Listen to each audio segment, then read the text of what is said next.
നമ്മളിൽ പലർക്കും ചില ദിവസങ്ങളിലെങ്കിലും ബ്രേക്ക്ഫാസ്റ്റ് ഉണ്ടാക്കാൻ മടിയായിരിക്കും. അങ്ങനെയുള്ള ദിവസങ്ങളിൽ നമ്മുടെ വീട്ടിലുണ്ടാവുന്ന ചേരുവകൾ മാത്രം വെച്ചിട്ട് വളരെ പെട്ടെന്ന് തയ്യാറാക്കാൻ പറ്റുന്ന ഒരു ബ്രേക്ക്ഫാസ്റ്റ് റെസിപ്പിയാണ് ഇന്ന് ഞാൻ നിങ്ങളുമായിട്ട് ഷെയർ ചെയ്യാൻ പോകുന്നത്.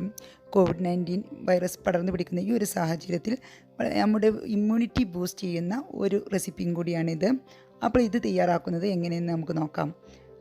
ഇത് തയ്യാറാക്കാൻ വേണ്ടിയിട്ട് ഞാനിവിടെ ഒരു ഇരുമ്പിൻ്റെ ചീനച്ചട്ടി വെച്ചിട്ടുണ്ട്. ഇത് നന്നായിട്ട് ചൂടായിട്ടുണ്ട്. ഇനി അത് ലോ ഫ്ലെയിമിലോട്ടാക്കിയതിന് ശേഷം നമുക്കിതിലോട്ട് ഒരു കപ്പ് റവ ഇട്ട് കൊടുക്കാം. ഇത് വറുക്കാത്ത റവയാണ്. അപ്പോൾ അതുകൊണ്ട് ഒരു 4 മിനിറ്റ് വറുത്തെടുക്കണം. വറുത്ത റവയാണെങ്കിൽ ഒന്ന് ജസ്റ്റ് ചൂടാക്കിയിട്ട് എടുത്താൽ മതി. 1-2 മിനിറ്റ് ഇട്ടിട്ട് ഒന്ന് ചൂടാക്കി എടുത്താൽ മതി.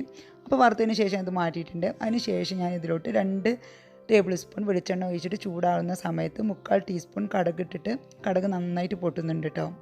ഇനി നമുക്കിത് ലോ ഫ്ലെയിമിലോട്ട് മാറ്റിയിട്ടുണ്ട്. അതിന് ശേഷം ഞാൻ ഇതിലോട്ട് 1 ടേബിൾ സ്പൂൺ ഉഴുന്നിട്ട് കൊടുക്കുന്നുണ്ട്. ഉഴുന്നിട്ട് കൊടുത്തതിന് ശേഷം ഉടൻ തന്നെ നമുക്ക് ഇതിലോട്ട് 2 ടേബിൾ സ്പൂൺ കടലപ്പരിപ്പും കൂടി ചേർത്ത് കൊടുക്കാം. ഈ കടലപ്പരിപ്പൊക്കെ അതിലോട്ട് ചേർത്ത് കൊടുക്കുന്നത് ഞാൻ ഇവിടെ ഉണ്ടായിട്ട് ചേർത്ത് കൊടുക്കുകയാണ്. നിങ്ങളുടെ കയ്യിലില്ലെങ്കിൽ ഇതിന് പകരമായിട്ട് നിങ്ങളുടെ വീട്ടിൽ എന്താ നട്ട്സാണോ ഉള്ളത് അത് ചേർത്ത് കൊടുക്കാം. അണ്ടിപ്പരിപ്പ് ചേർത്ത് കൊടുക്കാം, ബദാം ചേർത്ത് കൊടുക്കാം. ഉള്ള നട്ട്സ് വെച്ചിട്ട് നമുക്കിത് ചെയ്തെടുക്കാൻ പറ്റും. ഇന്ന സാധനം വേണമെന്നൊന്നുമില്ല. ഇനി അതിലോട്ട് പീനട്ടാണ് ഇട്ട് കൊടുക്കുന്നത്. നമ്മൾ കപ്പലണ്ടി എന്ന് വിളിക്കുന്ന നിലക്കടല ആണ് ഇട്ട് കൊടുക്കുന്നത്. ഇതൊരു 3 ടേബിൾ സ്പൂൺ വരെ ചേർത്ത് കൊടുക്കുന്നുണ്ട്. അപ്പോൾ ഇത് ലോ ഫ്ലെയിമിലിട്ടിട്ട് വേണം ഇതൊന്നും മൂപ്പിച്ചെടുക്കാൻ വേണ്ടിയിട്ട്. ഒരു 5 മിനിറ്റ് ആവും ഇത് നല്ലപോലെ ഇതുപോലെ ഒന്ന് ആയി കിട്ടാൻ. അപ്പോൾ പീനട്ടിൽ നിന്ന് എടുത്തിട്ട് നമുക്കൊന്ന് കടിച്ച് നോക്കണം. അപ്പോൾ അതിൻ്റെ ഉൾവശമൊക്കെ ഒന്ന് വെന്തിട്ടുണ്ടോ എന്ന് അറിയാൻ.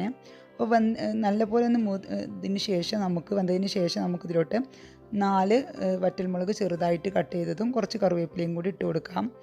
അത് ഇട്ട് കൊടുത്തതിന് ശേഷം നമുക്കിതിലോട്ട് ഒരു ചെറിയ സവാള ചെറുതായിട്ട് കട്ട് ചെയ്തത് ഇട്ട് കൊടുക്കുന്നുണ്ട്. വലിയ സവാളയാണെങ്കിൽ പകുതി ചേർത്ത് കൊടുത്താൽ മതി കേട്ടോ, കൂടുതൽ വേണ്ട. കാരണം 1 കപ്പ് റവ വെച്ചിട്ടല്ല നമ്മൾ ചെയ്യുന്നത്. ഇനി ഇതിലോട്ട് ഞാൻ ഒരു മുട്ട ഇതുപോലെ നല്ലപോലെ ഒന്ന് ബീറ്റ് ചെയ്തിട്ട് ഒന്ന് ഒഴിച്ച് കൊടുക്കുന്നുണ്ട്.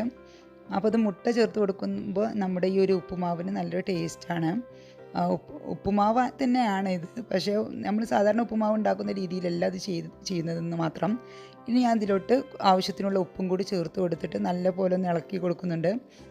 നമ്മൾ മുട്ട ചിക്കി തോർത്തുന്നത് പോലെ ഒന്ന് ചിക്കി തോർത്തെടുക്കുക. ഈ മുട്ട നമുക്ക് വേറൊരു പാനിലിട്ടിട്ട് ഫ്രൈ ചെയ്തിട്ട് കട്ട് ചെയ്തിട്ട് ചേർക്കുകയാണെങ്കിൽ അങ്ങനെയും ചേർക്കാം.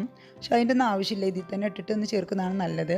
ഇനി ഞാനൊരു 1/2 ടീസ്പൂൺ മഞ്ഞൾപ്പൊടിയും കൂടി ചേർത്ത് കൊടുക്കുന്നുണ്ട്. അപ്പോൾ നമുക്ക് ഇതിലോട്ട് ഞാൻ പറഞ്ഞല്ലോ, നമുക്ക് ഇന്ന നട്ട്സ് ഒന്നുമില്ല. നമുക്ക് അണ്ടിപ്പരിപ്പ്, ബദാം ഒക്കെ കിസ്മിസൊക്കെ ചേർത്ത് കൊടുക്കാം. പിന്നെ കിസ്മിസ് ചേർത്ത് കൊടുക്കുമ്പോൾ ഒരു ടേസ്റ്റ് വ്യത്യാസം വരും കേട്ടോ. ബദാമും അണ്ടിപ്പരിപ്പൊക്കെ ചെറുതായിട്ട് കട്ട് ചെയ്തിട്ട് ചേർത്ത് കൊടുക്കാം. പീനട്ട് ഇടയ്ക്കൊന്ന് കുറച്ചൊന്ന് വാങ്ങി വെക്കുന്നത് നല്ലതാണ്. നമുക്ക് കുട്ടികൾക്ക് ഈ സമയത്തൊക്കെ വറുത്ത് കൊടുക്കുന്നത് നല്ലതാണ് പീനട്ട്.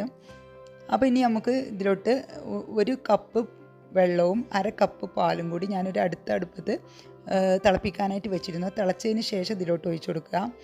പച്ചപ്പാലും പച്ചവെള്ളവും ഒഴിച്ചു കൊടുക്കരുത് കേട്ടോ. കാരണം നമ്മൾ മുട്ടയൊക്കെ ഇങ്ങനെ ചേർത്തുകൊണ്ട് അത് ഒഴിച്ചു കൊടുക്കുമ്പോൾ നമ്മൾ പീനട്ടൊക്കെ എന്താ പറയുക ഒരു ഇതായിട്ട് വരും, ഒരു ക്രിസ്പിനെസ് നഷ്ടപ്പെടും. അതുകൊണ്ടാണ് തിളച്ച പാലും വെള്ളം കൂടി ആദ്യം തന്നെ തിളപ്പിക്കണം എന്ന് പറയുന്നത്. അത് നല്ലപോലെ തിളച്ചതിന് ശേഷം നമ്മൾ വറുത്ത് വെച്ച റവ ഇട്ട് കൊടുക്കാം.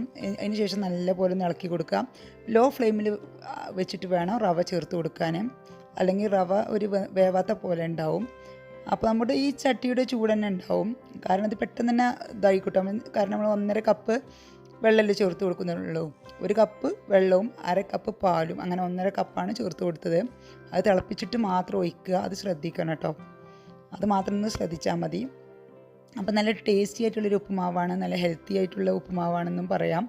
അപ്പോൾ കുട്ടികൾക്കൊക്കെ നല്ല ഇഷ്ടമാവും. കാരണം ഉപ്പുമാവ് ഇഷ്ടമില്ലാത്ത ആളുകളും ഇത് കഴിക്കും. കാരണം നമ്മൾ മുട്ടയും പാലൊക്കെ ചേർന്നത് കൊണ്ട് ഇതിനൊരു പ്രത്യേക ടേസ്റ്റാണ്, നല്ലൊരു ഫ്ലേവറാണ്. പിന്നെ ഇടയ്ക്കിടയ്ക്കൊക്കെ പീനട്ടും കടലപ്പരിപ്പൊക്കെ കടിക്കുമ്പോൾ നല്ലൊരു ടേസ്റ്റാണ് ഇതിന്. ഇനി വേണമെങ്കിൽ നമുക്കിതൊരു 5 മിനിറ്റ് ഫ്ലെയിം ഓഫാക്കിയതിന് ശേഷം ഒന്ന് അടച്ചു വെക്കാം. അതിന് ശേഷം സെർവ് ചെയ്താൽ മതി. അതല്ല നിങ്ങൾക്ക് ഇപ്പം തന്നെ സെർവ് ചെയ്യണമെങ്കിൽ ഇപ്പം തന്നെ സെർവ് ചെയ്യാം, അതിനൊന്നും കുഴപ്പമില്ല. ഞാനിന്ന് ഒരു 5 മിനിറ്റ് അടച്ചു വെച്ചിട്ടുണ്ടായിരുന്നു. ഇനി നമുക്കിതൊന്ന് നല്ലപോലെ ഇളക്കിയതിന് ശേഷം നമുക്ക് സെർവ് ചെയ്യാം. അപ്പോൾ എല്ലാവർക്കും ഇഷ്ടമാവുന്ന നല്ലൊരു ഹെൽത്തി ആയിട്ടുള്ളൊരു ബ്രേക്ക്ഫാസ്റ്റാണ്. നമുക്ക് വളരെ പെട്ടെന്ന് തന്നെ തയ്യാറാക്കാൻ പറ്റും. കൂടുതൽ ചേരുവകളൊന്നും എടുത്ത് വെക്കേണ്ട ആവശ്യമില്ല.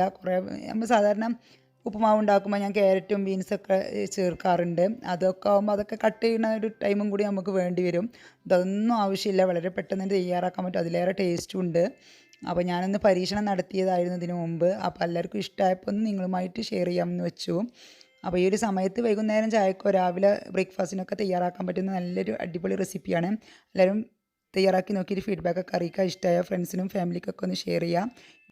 ഇതുവരേക്കും എൻ്റെ ചാനൽ സബ്സ്ക്രൈബ് ചെയ്യാത്തവർ സബ്സ്ക്രൈബ് ചെയ്ത് സപ്പോർട്ട് ചെയ്യുക. എല്ലാവർക്കും എൻ്റെ നന്ദി.